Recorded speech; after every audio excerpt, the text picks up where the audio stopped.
бағдарламасына сәйкес жазылған қазақ тілі мен әдебиеті оқулығы бойынша сабақтардың үлгілерін көрсетуді жалғастырамыз. Бүгін 6 сынып қазақ тілі мен әдебиеті оқулығында сабақтың тақырыбы ауыл мен қала.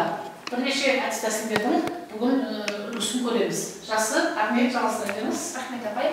Құрметті оқушылар, ауыл мен қала тақырыбын естіген кездеріңізде ойларыңызға бірінші не түсті? Ауыл көрінісі, ауыл көрінісі және қаланың қайнаған тіршілігі көрінеді. Ал осы сіздердің қазір алдарыңызда тұрған кітаптың ішіндегі мәтінге көңіл бөлейік. Мен оны аудио мына жерге жазып қойдым. Тыңдап алыңыз.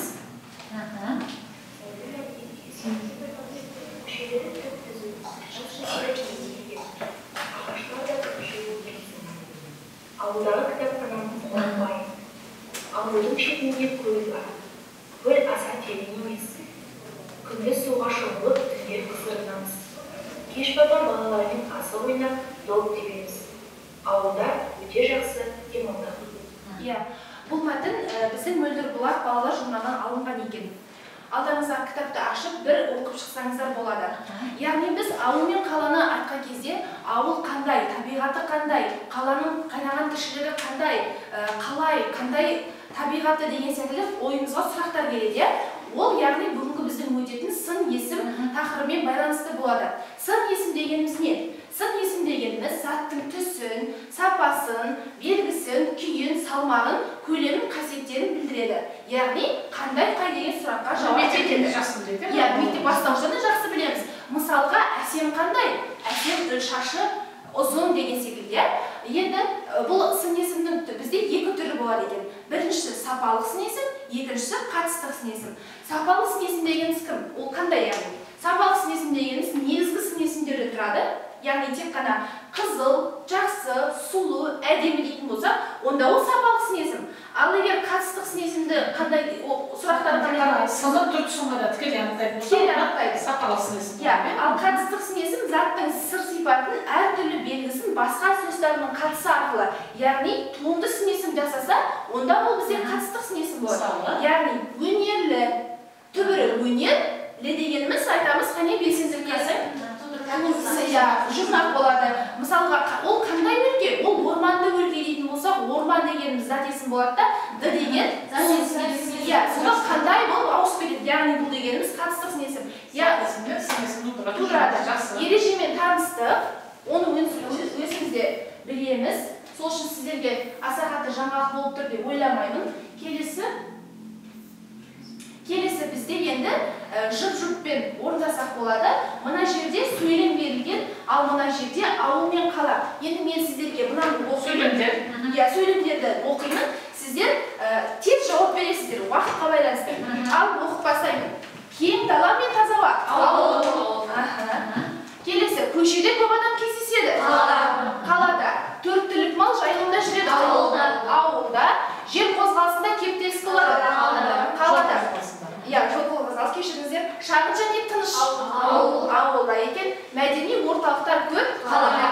Яғни біз ауыл мен қаланың ара жігін ажыратып алдық. Сіздер өздеріңіз қалай ойлайсыздар? Ауылда тұрған қолайлы ма, жоқ қалада тұрған ыңғайлы ма сіздерге? Қалада. Көбісіміз қала деп айтамыз. Ауылға ешқайсымыз барғымыз келмейді. Барлығымыз қалаға тұрсақ, онда ауылда кім тұрады апай? Келесі, енді бұл жерде біз сұрақ құрамыз. Мен топқа бөліп қойдым. Бірінші топ, екінші топ, үшінші топ, үш топқа бөліп алдым. Сол реттеріңізбен сұрақ құрайсыздар. Яғни бұл жерде белсенділіктеріңізге қарай мен өзім сабақ соңында бағалайтын болам. Мысалға, ауылдың шетінде не бар? Мына не деген сұрақ бар ғой? Соған сіздер сұрақ құрап тұрсыздар. Міне, мысал берген, не деген сұраққа ауылдың шетінде не бар деп сұрақ қойдыңыздар. Сол не деген сұрақты сөйлем. Сұраулы сөйлем құрайсыздар. Қане тез белсенділікпен жасайық. Қандай деген қандай сұрақ қоясыздар? Айта қойыңыз. Ауылдың табиғаты қандай? Керемет, өте керемет. Келесі сіз екінші топтан кім айта екен? Қайда деген сұраққа, қане? Логикалық тұрғыдан ауылың қайда? Ауылың қайда? Сұрағы. Сенің ауылың қайда десек болады. Үшінші топтан сіздерге Ауылдың жайылымы қайда? Қалай? Қашан? Жоқ, қашан. Ауылға қашан келесің? Ауылға өте дұрыс, жарайсың. Ең соңғысы не істейді? Адамдары не істейді? Ауыл адамдары не істейді? Енді қандай шаруашылықпен айналысады деген сұрақ бар. Жұмыс істейді. Өте керемет. Келесі біздің тапсырмамыз қар кесегі. Мына қар кесегін мен сіздерге беремін. Яғни қар кесегі әдісі арқылы ауылда немесе қалада тұру деп жатыр. Біз бұл жерде бөлінеміз. Мен сіздерге ауылда тұру қолайлы ма деген сіз сұраққа жауап бересіздер де, 3 сұраққа. Және де дебат ұйымдастырамыз. Біреуіңіз ауылда тұру қолайлы себебі деп жауап бересіздер. Ал сіздер жоқ, қалада тұру ыңғайлы, себебі 20-шы ғасыр деген секілді. Қане, ауылда тұру оңай ма сізге?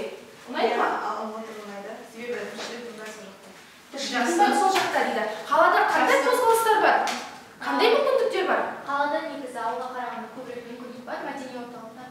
Мәдени орталықтар көп. Және сіздерге өз ойыңызды айтыңызшы, ауыл мен қалаға тұрудың қатысында. Қандай ой ойлайсыз? Қай жерге тұрғыңыз келеді?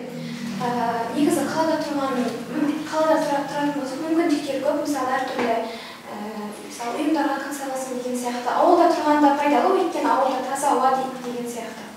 Жарайсыз. Енді мен апай 3 сұрағымды қойып алдым. Сіздер топпен жұмыс жасайсыздар. Яғни дебат ұйымдастырамыз. Қане, орталарыңызға мына плакаттарыңыз тұр міне, сол плакатқа алып, мен ауылда тұруды құптаймын, мен қалада тұруды құптаймын дейсіздер.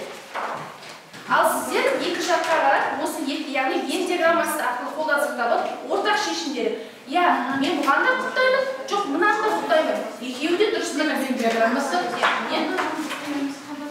Уақыт шектеулі, 2 минут уақыт беріледі. Ал оқушылар, қай топ бірінші орындап біткен екен, бірінші топ орындап біткен секілді түрлеріне қарап отырсам, және кім айтады? Жақсы. Қаланы таңдап отыр ма? Олар дебатта жоқ, ауылға. Қаланы таңдап отыр. Біз қаланы таңдап отыр, біз қаладағы мүмкіндіктер туралы, қаладағы адамға беретін тәжірибе туралы айтып өтсек, қала адамды негізі шыңдайды, тәжірибе алады, тұлға ретінде өзін жетілдіре алады. Дұрыс. Екінші ауылда дебат қойынды бұл енді. Кішкене сіздер де сөйлесіз. Бір сұрақтан бір сұраққа. Қане? Адамда ең басты баяғы денсаулығы, біз ол денсаулығымызды ауылда сақтай аламыз. Ол бірақ алайда осы қалада техника дамығандықтан, онда адам ауырған болса, бұл медицина жақсы дамыған болып келеді. Медицина тез көрсетеді. Ауылда мамандар көп бара бермейді. Көбі қалада білім алып қалада. Қарсы ауылда да қазіргі уақытта медицина саласы жақсы дамып жатыр, әртүрлі ұйымдар ашылып, қазір ауылда дамып жатыр. Яғни қазір көптеген ауылдарда медицина тұрмақ түгелі жаңағыдай аптекаларға дейін жоқ. Дәрілерде жоқ деп жатыр. Қарсы тараптан не айтатындарыңыз бар? Дәрмен демесек те біз оны табиғи жолмен енгізе саумал ішу арқылы, қымыз ішу арқылы біз енгізуге аламыз. Не? Келесі сіздер айтып сөйлеңіз. Бізде ауыл көп, ал қала бұл бәр қаланың іші бүкіл жеріне қолжетімді болады. Бар ауылда әр ауыл әртүрлі. Бұл жерде кейбір ауылдарда көше жоқ болады, кейбір ауылдарда аптека, анау мамандар жоқ болады. Дәріхана демекші, аптеканың дәріхана. Қазақ тілі шығарылмай сөйлейді қыздар, жақсы. Сіздер не айтасыздар? Қане қарсы тараптан? Ауылда жол жоқтығымен ауылда бір-біріне жақын орналасқан. Қалада сіздер бір орыннан екінші орынға жету үшін үлкен кептелістерде тұрып, және де улы газдармен демаласыздар. Яғни уақыт үнемдейміз дейді. Келесі тағы сіз сөйлеңізші, айта қойыңыз. Қалада жастар 21-ші ғасырда жастар бір толқында өмір сүреді. Яғни 21-ші ғасырдан заманнан қалмай өмір сүреді. Заманнан қалмаймыз дейді. Және де отыра қойыңыздар, отырып жауап берсеңіз. Және де шетелдегі көп әншілер, әртістер ол ауылға барып жүре алмайды ғой. Ал қала ыңғайлы болғандықтан. Осыған не айтасыздар? Шетелден барлығы ауылдан шыққан. Өте тамаша, өте тамаша. Ал екі-үш топты да сөйлетейік, сарапшы топ, сіздер не айтасыздар? Ауыл мен қаланың да өзінің ерекшеліктері болады, бірақ ол адамның өзінің таңдауына байланысты, ыңғайына байланысты, ол қалада тұрғысы келе ма, ауылда тұрғысы келе ма, өз таңдауына байланысты. Сіз сөйлей қойыңызшы, айта қойыңыз. Және де ол әртүрлі мамандық иелеріне байланысты. Мысалы, мал шаруашылығымен айналысатын адамның өзіне қолайлы жері болады, ол тек қана сол жерде ғана өзінің малын жайлады. Және де сол мамандықпен күн көріп отқаннан кейін ол қалаға ешқалай көше алмайды. Жарайды. Яғни біз мына көріністі көре отырып, қаланың көшесі жақсы дедіңіздер, ауылдың табиғаты жақсы дедіңіздер, әдемі ғимараттар бар дедіңіздер, жоқ, ауылда еңбек бар дедіңіздер, иә?